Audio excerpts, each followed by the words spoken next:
এই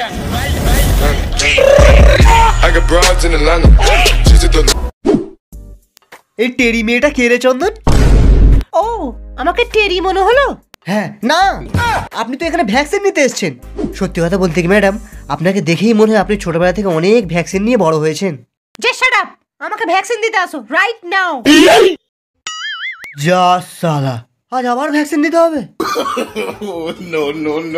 আসলে কি জানেন ম্যাডাম, আরে আপনাকে ভ্যাকসিন দিলে না আপনার অনেক প্রবলেম হবে। হাগার প্রবলেম, পাদার প্রবলেম, ছোচাবার প্রবলেম, মোতার প্রবলেম। আর তাছাড়া আমি তো পেছনে ভ্যাকসিন দিই, তাই প্রবলেমগুলো আপনার পেছনেই দেখা দেবে।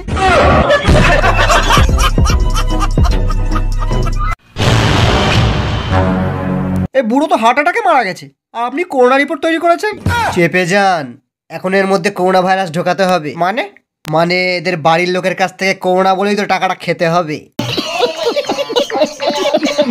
এই ডাক্তার বাবু, আমার বাবা করোনায় পটল তুলবে অবস্থা, একটা বড় অপারেশন করাতে হবে। 50,000 টাকা ক্যাশে জমা করে দাও। 50,000 টাকা? আমি কি আম্বানির বউয়ের বয়ফ্রেন্ড নাকি? সুটিয়ে লাল করে দেবো, নোংরামি বার করে দেবো। তাহলে আমি কি করব? বাবাকে নিয়ে যাও। না না ডাক্তারবাবু, আপনি অপারেশনের ব্যবস্থা করুন, আমি টাকা নিয়ে আসছি। ডাক্তারবাবু, আমি টাকা দিয়েছি আমার বাবা। তোমার বাবার কিডনিতে করোনা হয়েছে, আর ওরকম অপারেশন করার মতো ডাক্তার এখানে জন্ম হয়নি। তুমি চিন্তা করো না, চীন থেকে চাউমিন নামে একটা ডাক্তার এখানে আসছে। তিনি সব পারেন, কিন্তু প্রত্যেকটা অপারেশন করতে তিনি 1 লাখ টাকা করে নেন। এত টাকা আমি কোথায় পাবো ডাক্তারবাবু? বাবু আপনার বিচিতে ধরি ডাক্তারবাবু।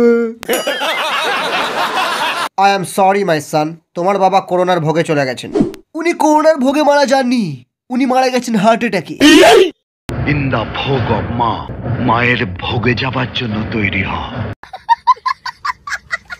সর্বনাশ হয়েছে পৌলবী। হ্যাঁ মদনদা। কচু পড়া আর আমাদের ঘুরতে যাওয়া হবে না। কেন, কি হয়েছে? নতুন করোনা ভাইরাস এসেছে, আবার লকডাউন পড়বে। এ বাবা, তুমি একটা দীঘার টিকিট জোগাড় করে দেবে, 2 দিনের জন্য ঘুরে আসবো। কোনো দরকার নেই, ঘোড়ার কোনো শেষ নেই, আর মরারও কোনো বয়স নেই। করোনায় যদি মরতে না চাস, চুপচাপ ঘরে বসে থাক।